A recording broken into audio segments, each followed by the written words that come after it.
الحمدللہ رب العالمین والعاقبۃ للمتقین والصلاة والسلام علی سید الانبیاء والمرسلین اما بعد فاعوذ باللہ من الشیطان الرجیم بسم اللہ الرحمن الرحیم۔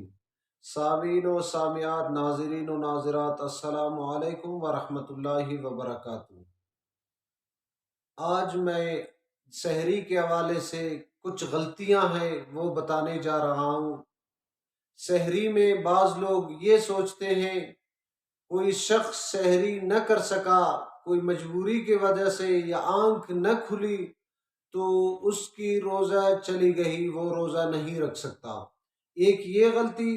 دوسرا یہ ہے کہ آذانیں ہو رہی ہیں، وہ کھا رہے ہیں پی رہے ہیں کہ وہ کہہ رہے ہیں کہ ابھی تک ٹائم ہے۔ یہ دو غلطیاں ان کا ازالہ کر رہے ہیں۔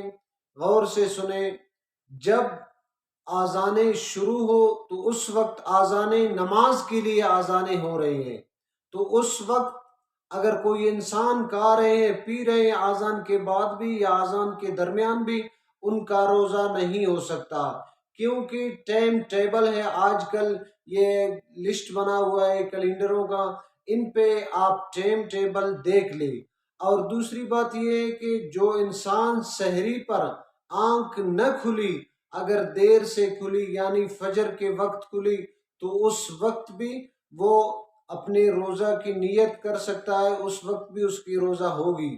بہتر طریقہ یہ ہے کہ سحری میں کچھ کھا لے پی لے، یہ نہیں کہ ہر ایٹم ہر چیزیں آپ کے سامنے ہو، پراٹھا ہو اور چیزیں موجود ہو پھر سحری ہوگی، نہیں۔ آپ ایک کھجور سے بھی سحری کر سکتے ہو، تھوڑا سا پانی پی لیجئے، اس سے بھی روزہ ہوگی۔ دعائے رب کریم سے ان باتوں پہ ہمیں عمل کرنے کی توفیق عطا فرمائے۔ وآخر الدعوان الحمدللہ۔